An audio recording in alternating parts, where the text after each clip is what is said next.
बाई किती तो तवा घाण झालाय, एवढा तवा कसा काय घाण झाला असं कोणी म्हणण्यापेक्षा म्हटलं आज आपण आपल्या तव्याकडे जरा बघायला हवं आणि तवा जरा स्वच्छ करायला हवं. तर पहा, खूप दिवस झाले तव्याकडे जरा लक्ष दिलं नाही. रोज फक्त भाकरी करा, चपाती करा आणि वेडावाकडा तवा घासून ठेवा. त्याच्यामुळे तवा एवढा काळा झाला होता की विचारूच नका. तर म्हटलं आज जरा या तव्याकडे पाहावं, कोणीतरी आपल्याला नावं ठेवण्याच्या आधी. तर पहा, तवा छान गॅसवरती गरम करण्यासाठी ठेवला. तर तवा 10 मिनटं छान गॅसवरती गरम करायला ठेवायचा आहे आणि आपल्याला कोणताही लिंबू, सोडा, साखर किंवा इतर कोणतीही वस्तू घ्यायची नाहीये. तर फक्त 1 चमचा पितांबरीपासूनच मी तुम्हाला तवा कसा स्वच्छ होतो ते दाखवणार आहे. तर पहा, तव्याला छान गरम झालेला आहे आणि तवा गरम झाल्यानंतरच त्याच्यावरची निम्मी घाण निघून जाते.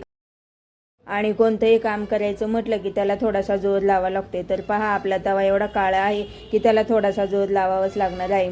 मग जरा थोडासा जोर वगैरे लावला आणि उलटण्याच्या साह्याने तव्यावरची पूर्ण काळी काजळी काढून टाकली. तर पहा, तवा गरम केल्यानेच निम्मी त्याच्यावरची काळी काजळी निघून गेली आहे. आणि पहिला तवा आणि अजून तर हा तवा घासायचा आहे, तर त्याच्यावरची पूर्ण काजळी गरम तवा असल्यामुळेच उलटण्याच्या साह्याने पटकन निघून गेली. तर पहा, या तव्यामध्ये आपल्याला फक्त 1 चमचा पितांबरी टाकायचे आहे. आपल्याला कोणत्याही प्रकारचा सोडा, लिंबू वापरण्याची गरज नाही, कारण की कधी कधी आपल्या घरात लिंबू असतं पण सोडा नसतो, तर सोडा असतो तर लिंबू नसतं. पण पितांबरी ही आपल्या घरात कायमच असते, कारण की पितळाची भांडे वगैरे, देवाचा दिवा वगैरे घासण्यासाठी आपल्याकडे पितांबरी तर कायम अवेलेबल असतेच.